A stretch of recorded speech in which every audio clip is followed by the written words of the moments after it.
Que a graça, que a paz do nosso Senhor Jesus seja com cada um de vocês nessa noite, meus irmãos. A gente vai hoje, mais uma vez, para a carta aos Hebreus. Nós estamos no capítulo 8, tá? Se você quiser deixar a sua Bíblia aberta, é aí que nós estamos. Hebreus, capítulo 8.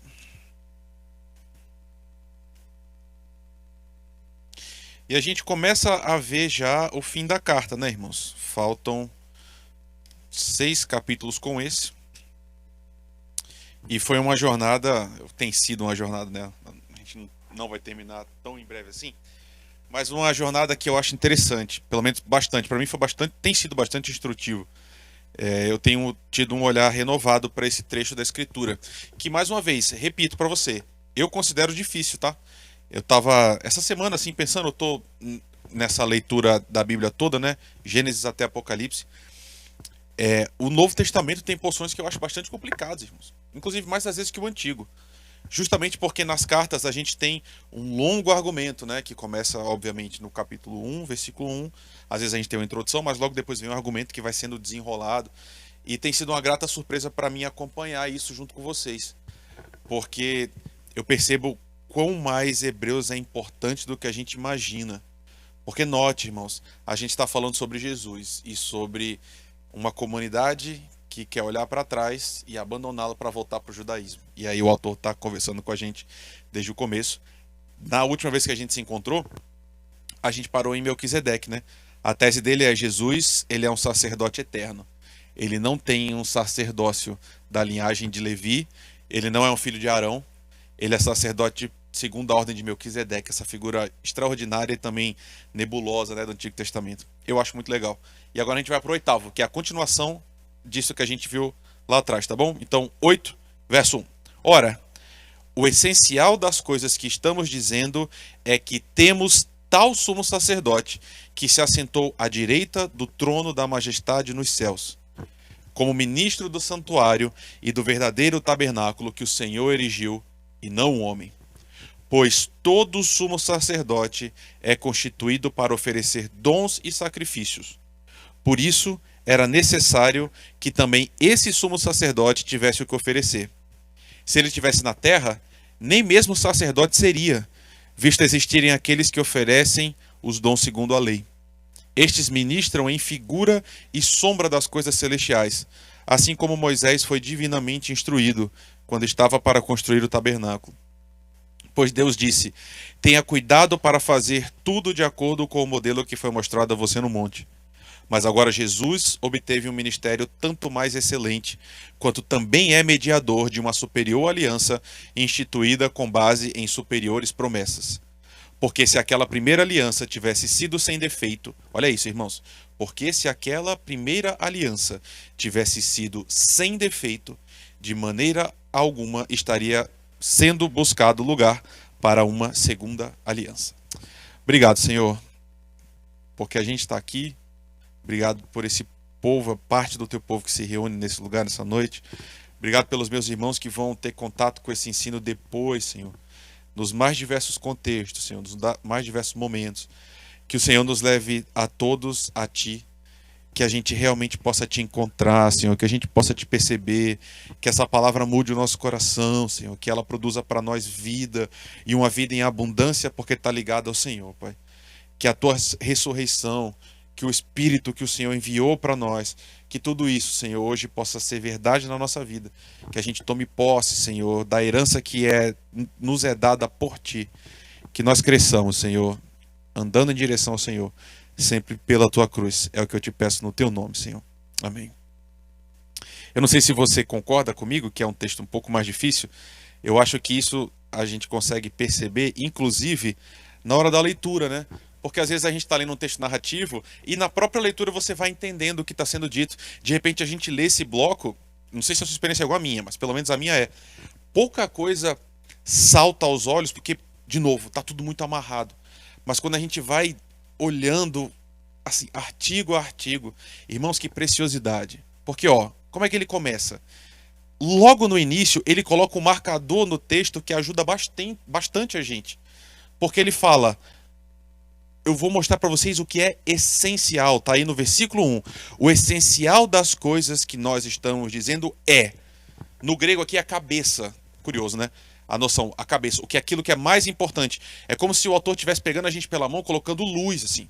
Falando, olha aqui, ó, isso aqui é o que eu quero que vocês entendam. De tudo que a gente falou, o mais importante é, e aí o que ele diz? Nós temos um sumo sacerdote que se assentou à direita do trono. Essa é a parte essencial. Então, nesse momento, o que ele quer que fique na sua mente é: você e eu, nós temos um sumo sacerdote, que significa, de todos os sacerdotes, tem um que é o principal, esse é o sumo. Na época de Jesus, tinha, em todas as épocas da Escritura, depois de Moisés, tem um que é o representante. Ele está dizendo, a gente tem um que é um entre todos. Ele é o sumo sacerdote de verdade, e ele está assentado à direita do trono. Esse sumo sacerdote, verso 2 já, é ministro do santuário. E aí é curioso que ele está falando assim, esse sumo sacerdote, ele ministra no santuário o verdadeiro tabernáculo de Deus. E aí ele diz, esse verdadeiro foi erigido por Deus e não por mãos humanas. Então note, isso é muito importante porque está retomando uma ideia que está sendo trabalhada a exaustão nessa carta, que é o centro. O que ele está dizendo? Gente, não retorne, não olhem para trás. Hebreus é uma carta escrita para que a igreja desistisse da ideia de voltar para o judaísmo. E eles queriam voltar para o judaísmo, irmãos, porque eles sentiam falta dos elementos. Dentre todas as coisas, uma era essa. Depois de passar a vida inteira indo no templo, oferecendo sacrifícios, agora que eles se tornaram cristãos, em algum nível eles sentem saudade daquilo que eles faziam sempre. Então a síntese do argumento é, gente, vocês estão querendo voltar para o tabernáculo que é antigo, para os sacerdotes que são velhos. E aqui vai ficar mais claro depois. Mas velho não é essa noção que a gente tem, não é questão de idade. O que ele está dizendo é, nós temos um sumo sacerdote e nós temos um santuário que são muito superiores a isso que vocês estão querendo voltar.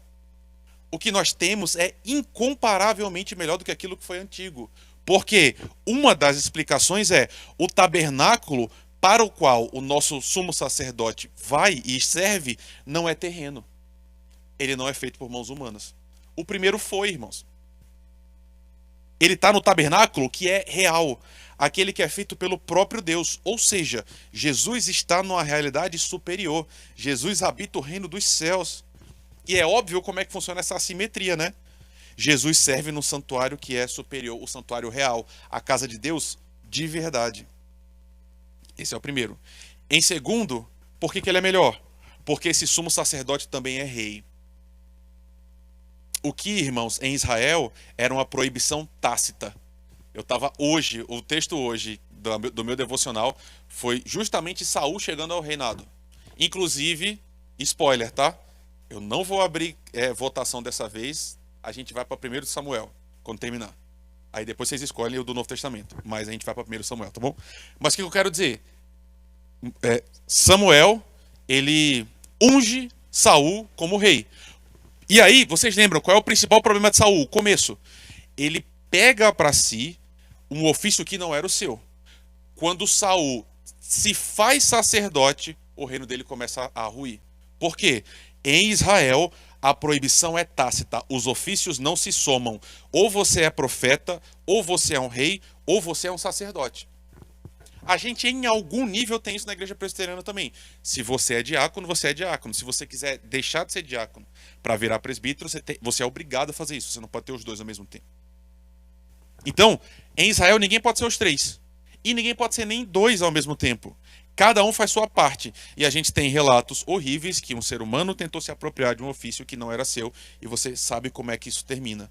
Mas agora nós temos os três ofícios condensados numa pessoa só. Jesus é simultaneamente o rei de Israel, ele é profeta em Israel e ele é sacerdote. Irmãos, cara, isso é muito bonito. Muito.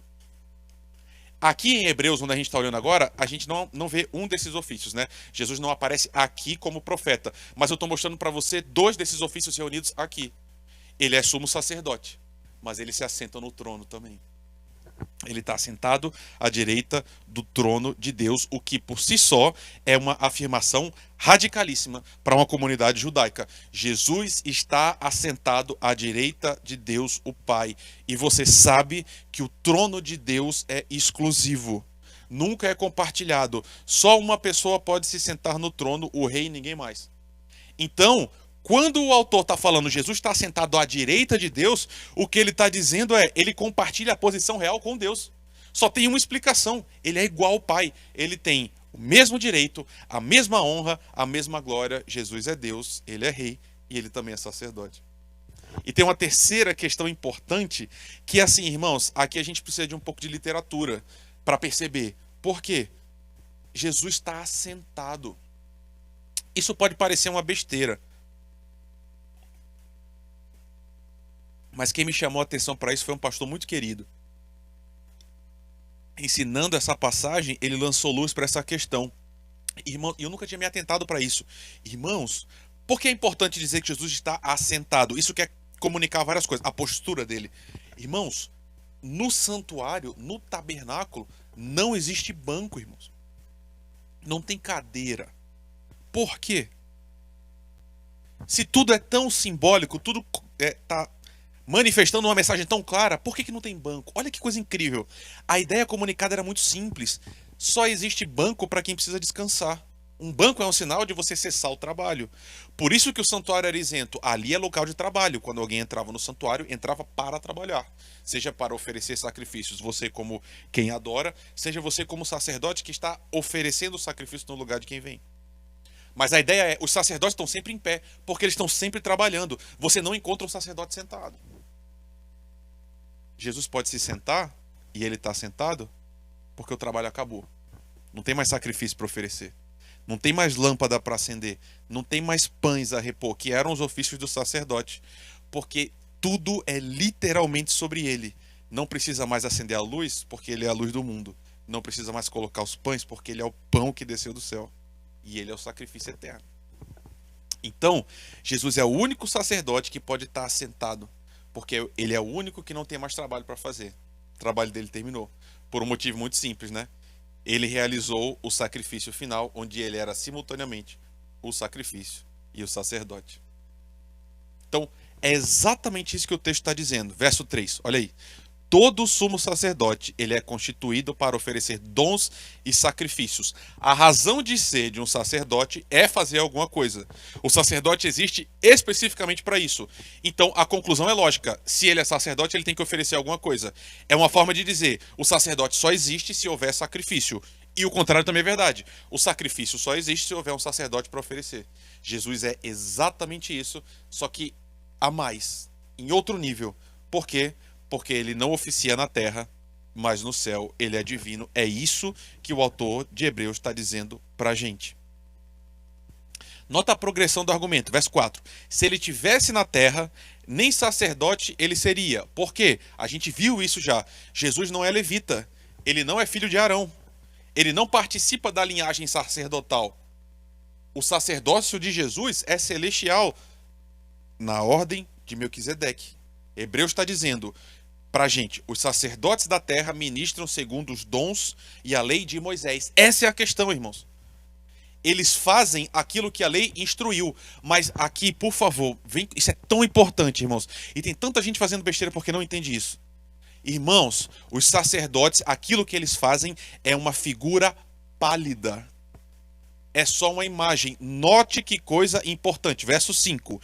Estes ministram, os sacerdotes da terra, ministram em figura e sombra das coisas celestiais, assim como Moisés foi divinamente instruído quando estava para construir o tabernáculo, porque Deus disse, tenha cuidado de fazer de acordo com o modelo que foi mostrado a você. Irmãos, eles ministram sombras e figuras. É sim, é claro, eles fizeram aquilo que Deus mandou, foi Deus que mandou. O tabernáculo não foi invenção humana, foi recebido diretamente de Deus. Deus ordenou, isso é verdade. Mas ali, irmãos, aquele momento, aquilo era para dar um vislumbre, uma ideia, uma antecipação daquilo que ia vir depois, da realidade que vem depois. O importante é o depois, não é o que está lá atrás. E aqui eu vou usar uma imagem que eu sei que não é a mesma coisa, tá? Realmente eu sei que é diferente, mas deixa eu tentar te mostrar o que Hebreus está dizendo aqui. Vocês conhecem Laís? Laís, eu não vou nem dizer que ela trabalha, porque ela está largando esse emprego. Mas minha esposa, basicamente, o trabalho de Laís é representação.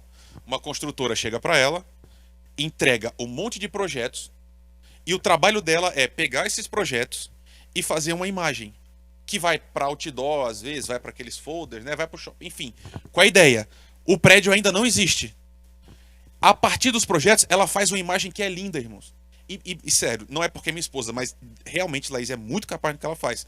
Porque você olha a imagem e se fala, caramba, eu tô com vontade, eu queria estar nesse lugar. Porque a imagem aponta para aquilo que vai vir depois. Ela existe justamente para isso. Mas você consegue entender que o trabalho de Laís é literalmente um trabalho transitório? Ela faz algo que só existe a partir de um momento. Só tem função numa janela, inclusive, muito curta de tempo. Por quê? Porque o que é maior? O apartamento real que foi feito, foi construído, ou as imagens que estavam mostrando como é que ele ia ser um dia? É óbvio, irmãos. É patente pra gente, né? É ridiculamente óbvio. O apartamento real é muito mais importante. Inclusive, é justamente o apartamento real que faz com que as imagens tenham algum sentido. Quando o apartamento chega, as imagens que ela faz perdem a função. Ela não serve mais para nada. Porque já veio aquilo que é concreto, aquilo que é real. Pleno, antes era só sombra. Irmãos, de uma maneira, de novo, não é exatamente a mesma coisa, mas é mais ou menos isso. O tabernáculo, o templo, todos aqueles elementos, irmãos, eles precisavam acabar, porque um dia ia haver aquilo que era perfeito. E o que é perfeito e completo chegou. Então, sim, irmãos, foi Deus que mandou, mas tudo estava planejado. O plano de Deus desde o começo era que fosse transitório. Agora, estou lendo o verso 6. Agora Jesus obteve um ministério mais excelente, diz o autor. E ele é mediador de uma aliança que é superior. Moisés recebeu a primeira aliança e foi o mediador dela, é verdade. Mas Jesus é mediador de uma aliança superior à de Moisés, que é justamente para o que esse povo está querendo voltar. Por quê? Porque agora a base são promessas superiores. De novo, estou resgatando o que o autor está dizendo. As promessas que foram feitas para Israel, irmãos, já eram grandes, enormes. Só que o que o autor está dizendo é que as promessas feitas por Jesus são infinitamente maiores, absolutamente maiores, incomparavelmente maiores. E aí a gente chega num dos versículos mais importantes do Novo Testamento inteiro. Especialmente para a gente aqui. Eu não sei se você entende o que eu estou te falando. Quando eu digo especialmente pra gente. Porque, irmãos, eu não estava em São Paulo quando Edir Macedo decidiu construir a réplica do templo. Mas é muito eloquente existir em São Paulo uma réplica do Templo de Jerusalém. E aí eu posso até estar errado, porque eu acompanhava no noticiário, tá? Mas eu lembro, inclusive, que a ideia era trazer pedras lá de Israel enfim. É justamente por não entender isso aqui. Olha o que diz o versículo 7. Por isso que é tão importante. Porque se aquela primeira aliança tivesse sido sem defeito, de maneira alguma estaria sendo buscado lugar para uma segunda aliança. Olha que coisa absolutamente incrível esse homem está dizendo, ou essa mulher. Escrevendo para judeus, gente que amava a lei e que vivia a partir dela, que tinha a lei como centro da sua experiência de fé. Essa carta está dizendo, a primeira aliança tinha defeitos, não é isso? Ele está dizendo, se a primeira tivesse sido sem defeitos, então, ou seja, a primeira tinha defeitos, irmãos. E isso é revolucionário. O que ele está falando é muito importante. E note, eu preciso aqui só te ajudar, porque você vai falar, ah, meu Deus, então a lei era imperfeita. Irmãos, a noção não é que a primeira aliança tinha problemas em si mesmo, problemas ontológicos na sua essência. Não é porque havia falhas, não é porque um ou outro artigo veio errado, Deus queria uma coisa e aconteceu outra. Não, a primeira aliança é perfeita, a lei de Deus é perfeita em seus artigos e sua Constituição. A questão não era essa. A aliança tinha defeitos no sentido que ela não dava poder, não havia nela poder que ela mesma requeria. Ou seja, para que o povo pudesse cumprir a primeira aliança, ela não fornecia nada. Se vivêssemos plenamente a obediência perfeita, nós viveríamos. Qual é a questão? A gente não consegue obedecer. Nunca houve um só ser humano capaz de obedecer plenamente, cabalmente à lei de Deus. Nenhum só. Por isso, a antiga aliança nos matava. Não porque a lei é ruim, a gente já viu isso tantas vezes, né? Mas porque nós éramos incapazes para essa lei. O que a gente precisa então, irmãos? O texto está dizendo explicitamente para a gente. Nós precisamos de uma nova aliança. E esse é o argumento, e eu acho ele perfeito. A segunda aliança não seria necessária se a primeira resolvesse. É isso que ele está falando. Se a primeira fosse suficiente, não precisaria de uma segunda. O próprio fato de haver uma segunda prova que a primeira não atingiu a plenitude daquilo que se propunha. Ou seja, meu irmão, minha irmã, a pergunta está saltando para a gente. Quem escreve a carta está perguntando, gente, como é que vocês querem voltar para aquilo que é imperfeito? Você está entendendo? Depois de olhar tudo isso, depois de mostrar tudo o que Jesus é, a pergunta é, como vocês estão querendo voltar para trás para aquilo que era transitório? De novo, usando uma imagem imperfeita, é, se você já tem um apartamento, por que você quer ficar segurando uma propaganda do que um dia vai ser o apartamento? Se agora você já tem o que é real. Você consegue entender? Porque note, a gente não está aqui num curso abstrato de teologia e está falando do Antigo Testamento. A questão aqui é como vocês estão querendo abandonar Jesus. E ele é justamente ele que é a resposta para vocês. Vocês estão querendo voltar para aquilo que é velho, para aquilo que é imperfeito, para aquilo que nos gera morte, enquanto vocês já conheceram a vida. Isso que é loucura. E note, irmãos, como esse processo é antigo. Porque agora, a parte final que a gente não leu no começo, inclusive na sua Bíblia, eu sei que a diagramação tá diferente, né? E, de fato, verso 8, repreendendo diz. E aí o texto vem, tá outra forma organizada aí. Por quê? Porque o autor coloca agora uma profecia direta da Escritura. Isso que tem aí dos versículos 8 ao 12 é literalmente o trecho de Jeremias dito. O que ele vai fazer? Pegando a Bíblia que esse povo amava, os textos hebraicos, ele está falando, gente, desde o Antigo Testamento, Deus está falando claramente para o seu povo, olhem para isso. Jeremias 31, 34. E repetido aqui, eis aí, vem dias, diz o Senhor, firmarei uma nova aliança, não segundo a aliança dos seus pais. E aí, novamente, se retoma a experiência do Êxodo. Foi tão importante a gente ter estudado o Êxodo, irmãos. Porque os pais foram aqueles que, depois que saíram do Egito, foram para Canaã.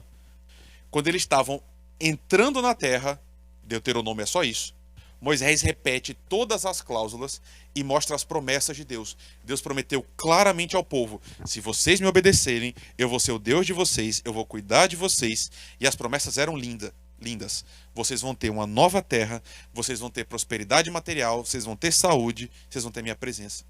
Foi o que aconteceu, que ele está resgatando aqui em Jeremias. O povo insistentemente rejeitou os termos da aliança. O povo não quis obedecer, ativamente se lançou em perseguição a outros deuses, abandonou o Senhor e virou as costas para ele. Verso 9. Não segundo a aliança que fiz com seus pais no dia que os tirei da mão para os tirar da terra do Egito, porque eles não continuaram na minha aliança e eu não dei atenção para eles, diz o Senhor. A aliança falhou, mais uma vez, não por causa de Deus, que sempre se manteve fiel, na totalidade, na integralidade. Mas a aliança falhou, porque o povo é rebelde. E aí, meus irmãos, pensa junto comigo. Deus faz tudo isso para o povo. E o povo é rebelde. Ele tem dois caminhos a seguir. O primeiro é aniquilar o povo totalmente e deixar que ele morresse. Não era? Sim.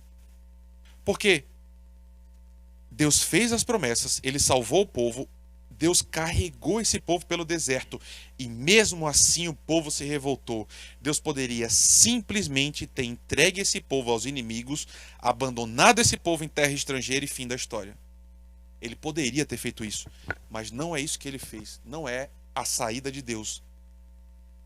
O que é uma ofensa para a gente, irmãos. É por isso que a parábola do filho pródigo é uma ofensa tão grande para os judeus. Por quê? Porque o amor de Deus é ofensivo, ele é insistente. Deus, vez após vez, está buscando o seu povo, desde o jardim, buscando o homem pecador. O Senhor mesmo é responsável lá atrás pelo primeiro sacrifício que cobriu a nudez, fruto do primeiro pecado. E mais uma vez, Deus decide não abandonar seu povo. Tem outra saída que Deus dá para essa história, que é uma segunda aliança. De novo, a gente está lendo Jeremias, verso 10. Porque esta é a aliança que eu farei com a casa de Israel depois daqueles dias, diz o Senhor. Deus faz uma nova aliança, uma diferente, irmãos, uma distinta, que inclusive responde à antiga. A primeira falhou por culpa do povo. Agora Deus vai fazer uma nova aliança, que, agindo no povo, vai fazer com que eles consigam cumprir o que a primeira eles não conseguiram. Deixa eu deixar claro para vocês. O povo aqui escolheu se rebelar. Eles não eram vítimas, né? Eles não tinham assim, ai meu Deus, eu queria tanto obedecer a Deus e não consigo. A questão não era essa. A questão é que eles escolheram ativamente a perversidade, a iniquidade. O povo escolheu se rebelar. Nós somos rebeldes, irmãos. Mas qual é a nova aliança? E note que coisa linda, perceba a ação do verbo. A partir de agora, Deus vai falar quem vai agir nessa nova aliança. E quem é o agente, irmãos, que está aqui oculto, mas você entende imediatamente. Ele diz: eu imprimirei as minhas leis na mente deles e as inscreverei sobre o seu coração, e eu serei o seu Deus, e eles serão o meu povo. Irmãos, literalmente aqui o verbo é eu vou colocar dentro da mente deles. A nova aliança faz algo que a primeira não faz. Agora, na nova aliança, a lei se interioriza. Essa lei que era externa, que o povo ignorou, Deus está dizendo: eu vou colocar essa lei no coração de vocês. Eu vou colocar minha lei no ser de vocês. Ou seja, a nova aliança implica numa ação de Deus de promover a obediência. Ele mesmo está despejando. O que eu estou te dizendo?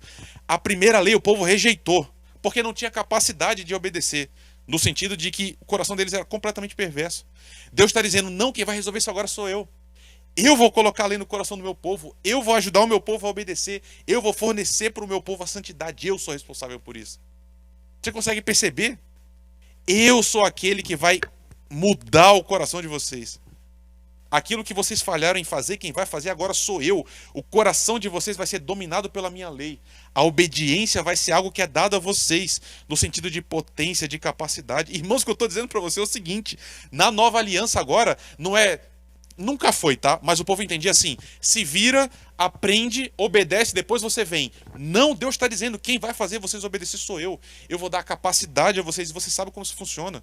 Eu vou dar a vocês o meu espírito, eu vou arrancar de vocês um coração de pedra e vou colocar um coração de carne. Essa é uma aliança muito superior à primeira. Muito, irmãos. Porque as consequências são lindas. A gente acabou de ler. Quando isso acontecer, Deus está dizendo: eu vou ser o Deus de vocês e vocês vão ser o meu povo. Aquela relação que não funcionou, essa rebeldia crônica, vai ser arrancada para dar lugar a uma relação de amor. Finalmente, Deus vai ser reconhecido como Senhor. Finalmente, o seu povo vai ter um coração unido ao dele. E em resposta, ele diz: eu vou ser o Deus de vocês. De novo, aquela harmonia no jardim que foi perdida, agora restaurada. E isso é tão abrangente, tão profundo, que olha o que aparece depois como uma consequência também da nova aliança que Deus faz. E não ensinará jamais cada um ao seu próximo, nem cada um ao seu irmão, dizendo: conheça o Senhor, porque todos me conhecerão, desde o menor até o maior deles. Não será necessário nessa nova aliança um convite ao conhecimento. Deus está dizendo: meu povo vai me conhecer. E essa é uma linguagem poética, irmãos. Claro, porque você sabe que o Novo Testamento inteiro, inclusive a carta aos Hebreus, é isso, é ensino. Não é que Deus está dizendo: agora vocês não vão precisar mais ensinar nada. A questão não é que a nova aliança despeja todo o ensino no coração dos crentes de uma vez só, fazendo com que, obviamente, não tenha mais necessidade de estudo. Não é isso, de meditação, né? De momentos como esse que a gente está fazendo. O que o texto está dizendo é outra coisa. A realidade de Deus vai ser tão grande, o Senhor vai estar tão presente, que agora o seu povo vai conhecer Ele por experiência, irmãos. Yadá, né? No grego, perdão, no hebraico. Conhecer. Conhecer de experimentar, conhecer porque vive. Deus está dizendo agora: meu povo vai me conhecer de verdade. Eu não vou ser mais um Deus distante. Na nova aliança, vocês vão saber quem eu sou. Agora, esse próprio Deus vai habitar no coração de cada um do seu povo. Ao invés de um conhecimento exteriorizado, o Senhor vai habitar no coração do seu povo. Então todos vão conhecer, todos vão experimentar, todos vão ter uma vida real com Ele. A promessa é do menor até o maior. E a conclusão da profecia, a gente está indo para o final do capítulo, né? É o ápice dela, irmãos. Porque qual foi o problema de Israel? O problema de Israel sempre foi o pecado insistente, né? Sempre presente. Israel foi uma nação rebelde desde o começo. Foram séculos de paciência, séculos de misericórdia, até o momento em que Deus decidiu levar esse povo para o exílio. A grande consequência dos pecados deles, esses pecados que foram tão profundos. Portanto, o pecado, o afastamento da aliança, o abandono de Deus, esse é o problema, o principal empecilho. E olha agora a conclusão. Eu vou repetir para você entender.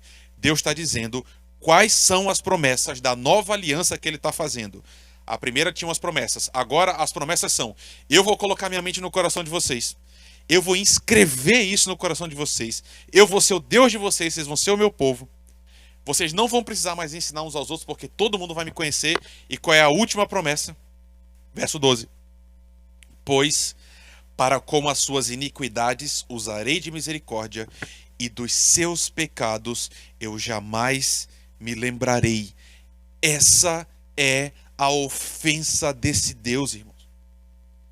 Que olha para um povo pecador, um povo que rompeu a aliança várias vezes, reiteradas vezes, um povo que acabou de matar seu filho e diz: se você entrar numa aliança comigo, nessa nova aliança, nesse sumo sacerdote que está no santuário dos céus, eu vou aplicar nas suas iniquidades misericórdia e eu não vou me lembrar dos seus pecados. Sabe por que isso é importante, irmãos? Penso aí eu não sei se você é como eu. Depende da experiência de cada um. Nem todos nós somos totalmente, igualmente sensíveis nessas questões.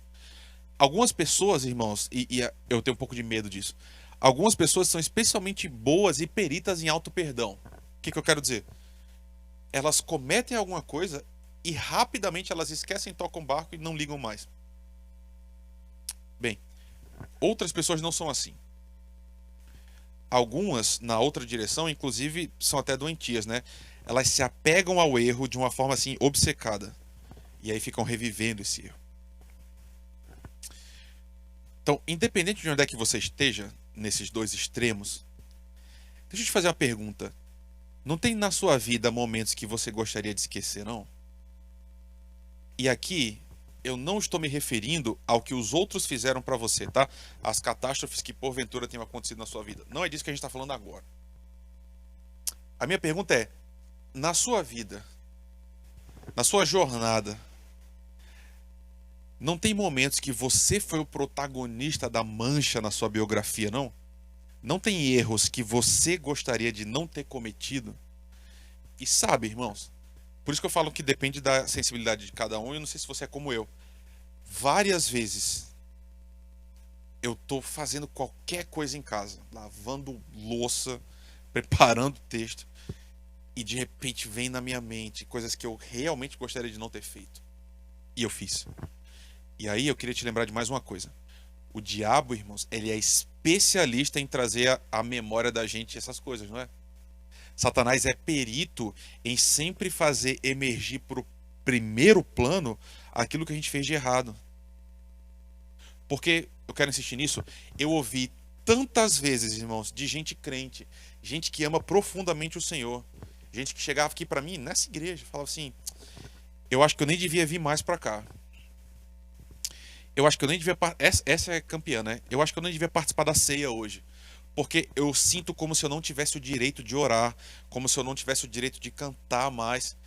E essas pessoas, às vezes, sentam nesses bancos que vocês estão agora, dominados, irmãos, por uma profunda vergonha e um senso de inadequação que ele é tão intenso que faz com que a pessoa pense: eu não tenho direito de estar aqui, eu não deveria estar aqui. E note, Eu não estou dizendo aquele sentimento e aquela sensação certas, corretas, de que a gente não tem direito. Nenhum de nós tem direito mesmo. Eu estou falando muito mais do que isso.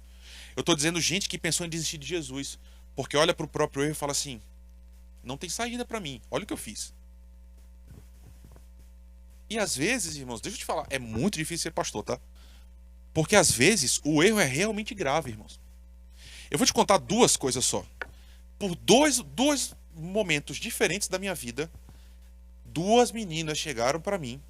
Olha que loucura, uma delas foi no meio de uma aula, lá em Natal. Eu estava na faculdade, uma aula de engenharia civil. Sabe Deus por quê? Eu comecei a conversar sobre Jesus com a menina. Eu tinha acabado de voltar para a igreja, estava falando muito sobre Jesus. Eu conversando, falando. Não é bom falar de Jesus durante a aula, certo? Se você está estudando ainda, está me ouvindo, assista a aula. Mas eu estava falando de Jesus para ela. E ela falou assim: você acha que Jesus pode perdoar alguém que matou outra pessoa? E aí eu gelei, né? E ela começou a chorar na sala.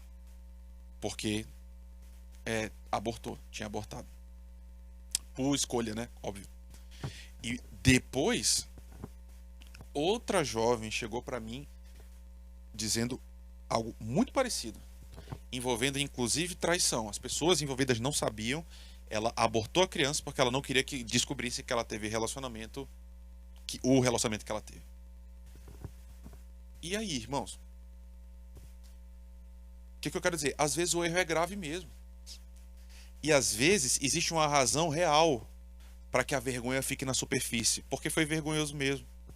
E aí, quando isso acontece, a gente tenta. E aí, o que você falava, né? Essa é a pergunta. Porque, percebe, irmãos? A gente fica falando aqui sobre perdão de pecado, sobre o sangue de Jesus que é poderoso, só que a gente aplica isso para, tipo assim, eu vim aqui na igreja, a Vera me deu boa noite, eu fui grosseiro com ela. Mas Jesus nos perdoa.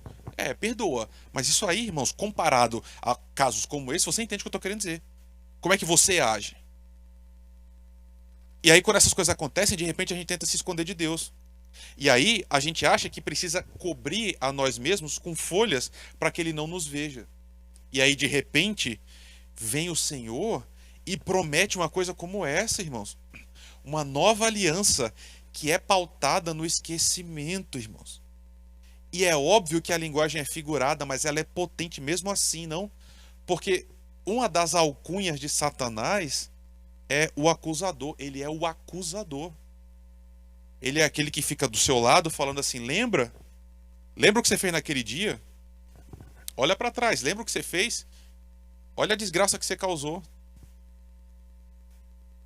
Olha o mal que você é capaz de fazer. E aí, a gente diz: Senhor, isso é muito estranho, né? Senhor, o Senhor lembra do que eu fiz, Deus? E o Senhor fala: não, não lembro. Eu não lembro porque o sangue de Jesus cobre os pecados que a gente comete, irmãos. É óbvio que eu não estou dizendo para você que Deus esquece no sentido que a gente esquece. Não é isso. Claro que não é isso. Mas de uma linguagem absolutamente poética, o que Deus está dizendo é: eu olho para você e eu não enxergo mais em você as suas falhas. Eu enxergo em você o sangue dele que purifica a gente de todo pecado, irmãos. Porque quando Jesus estava morrendo e tinha um cara do lado de irmãos, só era crucificado gente verdadeiramente criminosa. Então quem estava do lado de Jesus provavelmente era alguém que fez muito mais do que abortar, que já é horrível. E aí ele olha e fala: Senhor, lembra de mim. Esse é muito ofensivo, irmãos, porque a gente se acha melhor que os outros, né? É o que eu tô te falando. A gente acha e fala assim: caramba, pastor, como é que você fala com. Essa é a sensação, né? Como é que você fala com uma pessoa como essa? É a mesma coisa que os fariseus disseram para Jesus: como é que você senta do lado de gente desse jeito? E ele veio pra gente assim mesmo. E aí Jesus disse para ele: você ainda hoje vai estar comigo no paraíso, irmãos. Ou seja, literalmente, não importa o que quer que você tenha feito. E essa é a ofensa do evangelho, não? As pessoas nos criticam justamente por isso, porque elas dizem assim: então quer dizer que uma pessoa pode fazer qualquer coisa, cometer os piores crimes e ainda assim ela vai ser perdoada por Deus? Irmãos, qual é a resposta? Sim, é exatamente isso que a gente está dizendo mesmo. E aí, quando essa pessoa é perdoada, Deus não se lembra mais das suas faltas.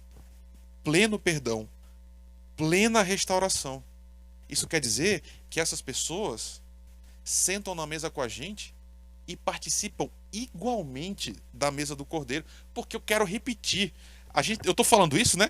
Sem nem saber se aqui no nosso meio não tem gente que tem história pior do que isso. Pode ser você. Não importa, irmãos. A nova aliança faz com que pecadores arrependidos que chegam diante de Deus e falam: eu errei, eu pequei, eu não quero mais essa vida, eu quero a sua vida. Jesus diz: vem, vamos caminhar comigo. Você agora é uma nova criatura. As coisas velhas passaram, tudo se fez novo, tem uma nova história para você. E a nova aliança de Jesus faz com que nós nos tornemos alvos como a neve. Você já viu neve, mesmo que tenha sido em foto. É assustadoramente branco. Branco, irmãos. Todo aquele que realmente crê é perdoado na nova aliança. Então, essa é a conclusão, irmãos. Se tudo isso é verdade, vamos ler comigo o último versículo? Olha aí, eu vou ler, se acompanha. Quando ele diz: nova aliança torna antiquada a primeira. Ora, aquilo que se torna antiquado e envelhecido está prestes a desaparecer. O autor está dizendo aqui pra gente que a antiga aliança é antiquada, irmãos. E que palavra ótima. Você sabe que é a minha área, né? As palavras na Bíblia, elas têm uma função muito específica. Essa é uma palavra perfeita. Porque ele está dizendo que a velha aliança se tornou velha. Mas a velha se tornou antiga, né? O que parece uma redundância, mas não é. Porque uma coisa pode ser velha, mas ser absolutamente útil. Não pode? Tem coisas que são muito velhas e são excelentes, muito úteis. A palavra aqui é: ela tá velha e por estar velha não serve mais para nada. Não tem a ver com idade, tem a ver com função. Ela se tornou velha no sentido de que ela não serve mais para nada. É como uma ficha de orelhão, lembra? Você tem na sua casa ainda? Para que serve uma ficha de orelhão hoje? É só para mostrar para as crianças, falar como é que era, né? É igual um talão de cheque. Já falei isso para vocês, né? Eu pedia brinquedo pro meu pai, falava: pai, compra pra mim. Ele falou: não tenho dinheiro. Eu falava: então escreve um cheque, que eu achava que você escrevia qualquer coisa. As crianças nem sabem o que é isso. É nesse sentido, irmãos, a primeira aliança, ela serviu por um tempo, mas esse tempo passou, acabou. Agora nós temos uma aliança que realmente funciona, irmãos. Por isso, a pergunta segue sendo a mesma: como é que vocês querem voltar para a antiga? E aí, se a gente terminasse aqui, você ia voltar para casa falando assim: olha como aquela igreja dos hebreus era boba, né? Eles tinham Jesus e eles estão querendo voltar para o judaísmo. Eu não quero voltar para o judaísmo, então esse texto não é para mim. Eu tenho insistido com vocês bastante. A gente faz a mesma coisa sem perceber, irmãos. A gente faz a mesmíssima coisa, às vezes não está percebendo. Porque às vezes a gente vive como se a gente estivesse sob a lei.